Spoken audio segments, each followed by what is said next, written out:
Welcome back to my channel. And here we are still working on Waec and Neco objective questions. And here we are focusing on objective questions on circles. So let's go and see the answers to each of these questions. So question 1 says that which of the following figures shows a common internal tangent? So we are making use of this diagram. So the answer to this question is option D. So this line is an internal tangent to these two equal circles. So option D is the answer to question 1.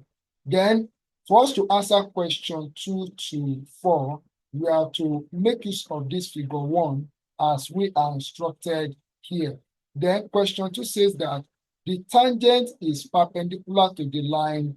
The tangent is perpendicular to the line. So the tangent is line XY and it's perpendicular to OP. It's perpendicular to OP, which is the radius of the circle. So the answer to this question is option B. So the angle between line XY and line OP, which is the radius of the circle, is 90 degree. Okay. Then question 3 says that the shaded segment is bounded by the chord and an arc. So this is the shaded segment. So it is bounded by the chord PQ and this arc. Okay. So the answer to this question is option B. Then question 4 says that triangle POQ and shaded portion formed a sector. So triangle POQ and the shaded portion formed a sector. So the answer is option D. So question 5. So we have to make use of this diagram of figure 2 to answer question 5. So question 5 says that if line XY is the tangent to the circle in figure 2, the value of angle K is 25 degree. I've said it before. So the angle between a tangent and a line drawn from the center of a circle to a point in the circumference, which is the radius, is 90 degree. So all we have to do to get our answer is to subtract this 65 degree from 90 degree. Then the answer in the result will be 25 degree. So the answer is option D to question 5. Then question 6 says that the triangle PQR shown in figure 3 is the triangle PQR shown in figure 3 is an inscribed is a circumscribed triangle. So the triangle is circumscribed. So it's a circumscribed triangle. So option D is the answer to this question. Then question 7 says that the circumference of the circle center O below is equivalent of line. The circumference of the circle center O below is equivalent of the line TR. So this line TR is the circumference of this circle. So the answer to this question is option B. Then question 8 says that if a circle is drawn tangentially to a side of a polygon and to a produced adjacent side, then it is called a scribed circle. So option C is the answer to this question. So such a circle is called a scribed circle. Then question 9, a line drawn from the center of the circle to any point on the circumference is called radius. So that is option D is the answer to question 9. Then question 10 says that in the construction of loci, the total distance that a circle travels in one revolution is equal to pi d. So that is this is the formula for calculating the circumference of a circle, or we use 2 pi r. So pi d or 2 pi r is the answer to this question 10. So then question 11 says that the figure below shows the construction of an ascribed circle. So that is option D is the answer to this question. So this circle is an inscribed circle. And when you are to construct an inscribed circle, you have to bisect this angle and you have to bisect this angle. So wherever the bisectors meet, that is the center of the circle as we have it. So the answer to this question, as I said, which is question 11, is option D, okay, inscribed circle. Then question 12, we have to make use of this diagram to answer question 12, which says that what is the value of angle Z in the figure PQR below?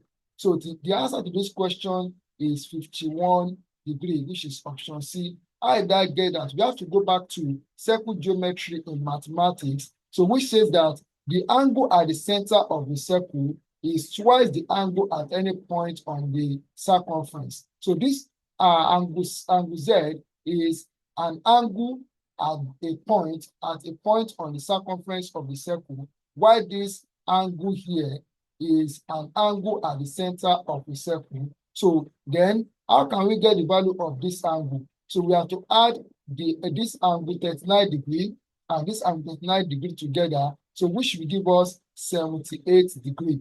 Then we subtract 78 from 180, then that will give us 102 degrees.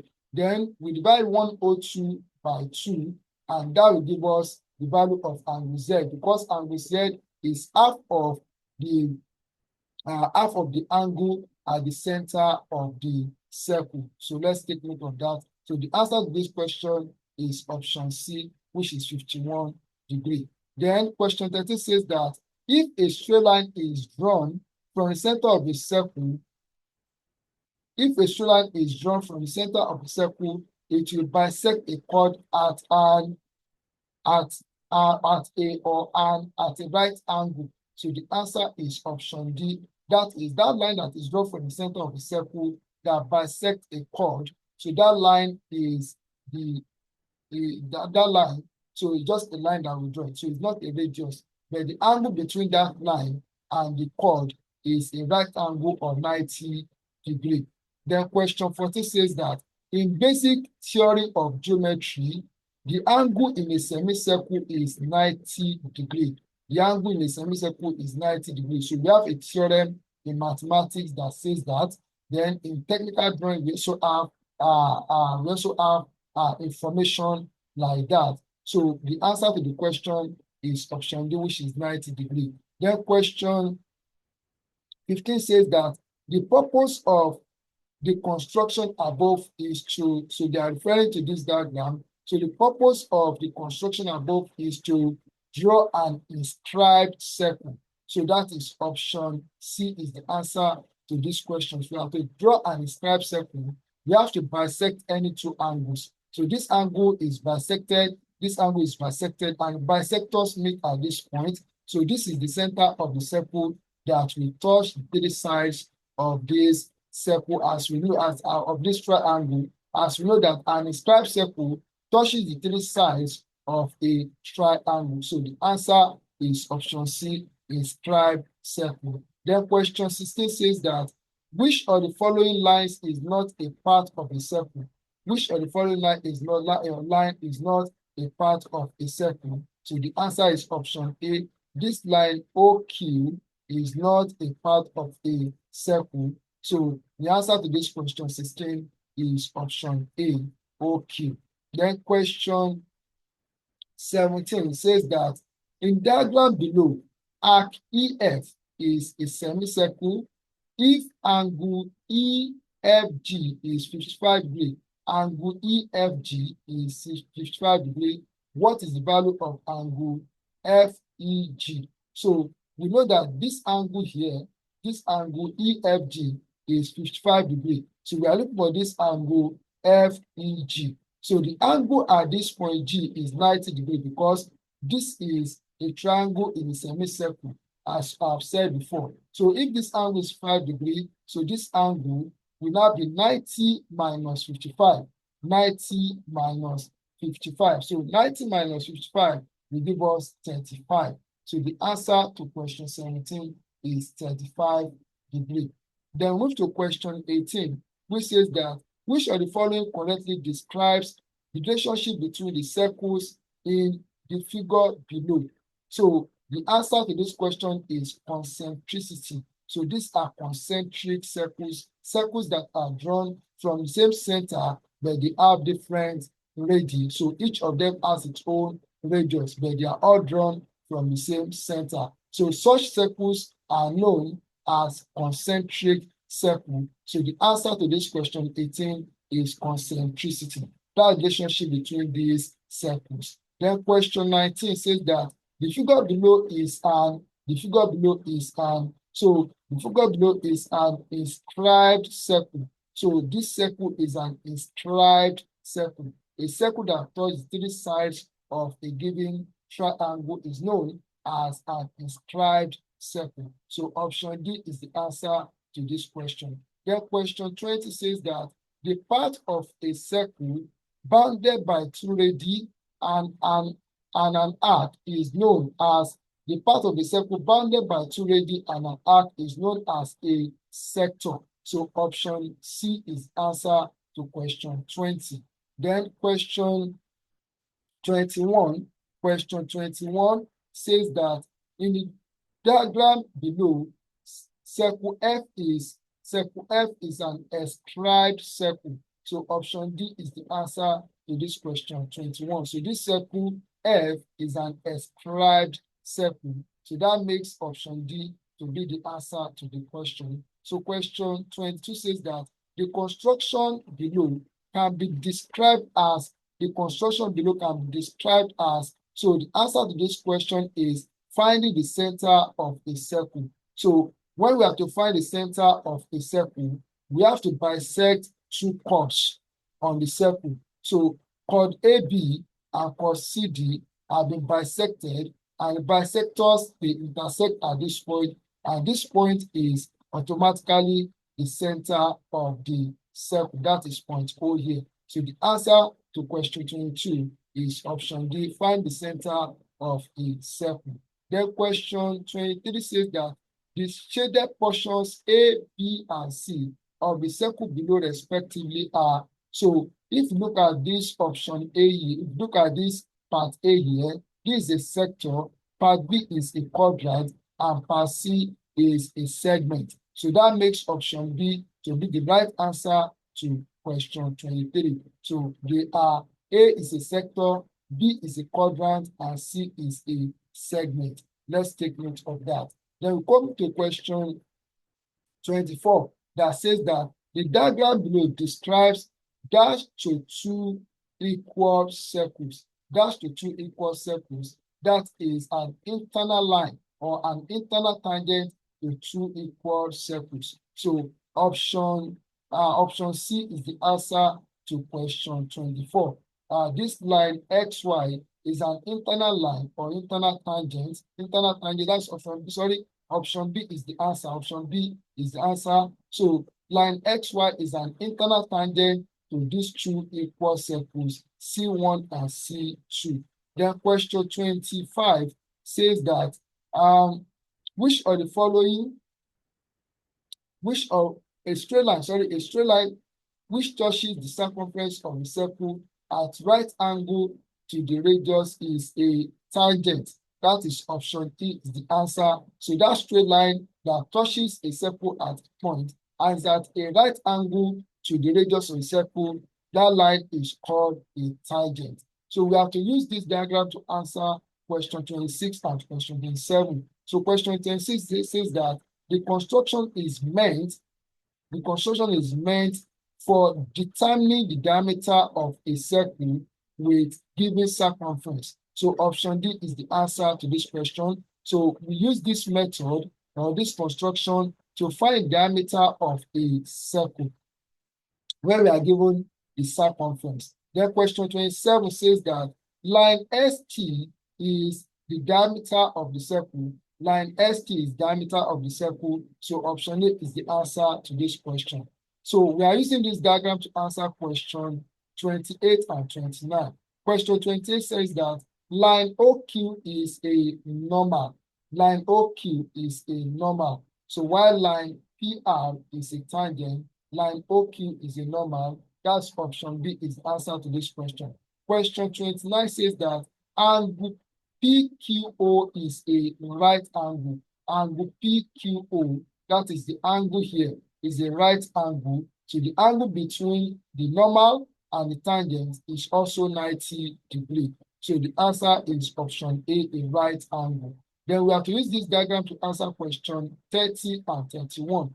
Question 30 says that the value of angle NPQ, the value of angle NPQ is 135 degree, because if you look at this triangle is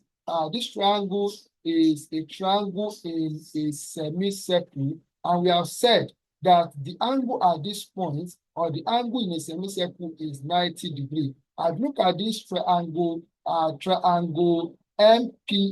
MMP is an isosceles triangle. It means that this angle here is equal to the angle here. So this angle is 45 degrees and this angle is 45 degrees. So when we now subtract 45 degrees from 180 degrees, that will give us 135 degrees. So this angle here is 135 degrees. So that makes the answer here to be 135 degrees. That's option C. Then question 31, I've said this before. So the value of angle NMP is 45 degrees. So option D is the answer to that question. So question 32 says that triangle PQR shown in figure 2 can be circumscribed by bisecting sides PR and PQ. So if we are to draw a circumscribed circle on this triangle, we have to bisect any two sides.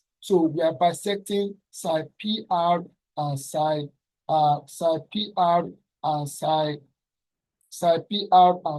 PQ. So PR and PQ. So when we bisect PR and PQ, wherever the bisectors intersect the center of the circle, then we can draw a circle that will touch the three vertices of this triangle. So the answer to the question is option B. Then question 34 says that the center of any given arc can be determined by constructing bisectors of two chords. So option C is the answer to this question. We have come across a question similar to this before. Whenever we have to find the center of a circle or the center of an arc, what we do is to bisect two chords that are on the arc on the circle, and wherever they meet will be the center of the circle. Then question 34 says that a sector of the circle is bounded by, so let me put is bounded, okay? All right, so the sector of the circle is bounded by, so we have what we have, so it is bounded by two radii and an arc. It is bounded by two radii and an arc. So option C is the answer to this question. Then question 34 says that a quadrant is part of the circle bounded by two radii and an arc. It is bounded by two radii and an arc. So option C is the answer to question 35. Then question 36 and 37, we have to make use of these diagrams to answer the questions. Question 36 says that the two circles can be said to be eccentric circles. So the two circles are eccentric circles. They are eccentric circles. Then question 37 says that the value of angle PQR, is 90 degrees. So the angle at this point, because this is a triangle in a semicircle, so the angle at this point Q is 90 degrees. Then question 38 says that which of the following circle is ascribed? So I believe we know that this option D is the answer to the question. Then question 39, which is the last question, says that what is line in figure 3.2? So line in figure 3.2 as we have here, so line in figure 3.2. So Probably if they're talking about this line CD, so line CD is a tangent. So line CD is a tangent. So while this line that we have here, so this particular line from here to here is a normal. So, but I think they are referring to line CD. So the answer is option E, which is a tangent to, and it's an internal tangent to two equal circles. So we have answered question 1 to 39. And these are the few questions that I have as objective questions for both Waec and Neco in technical drawing and circles. So it's as simple as I've done it here. All you have to do is to practice. When you practice this and you study very well, you'll be able to answer all these questions that I've answered with ease. Thank you. Keep on practicing and God bless you.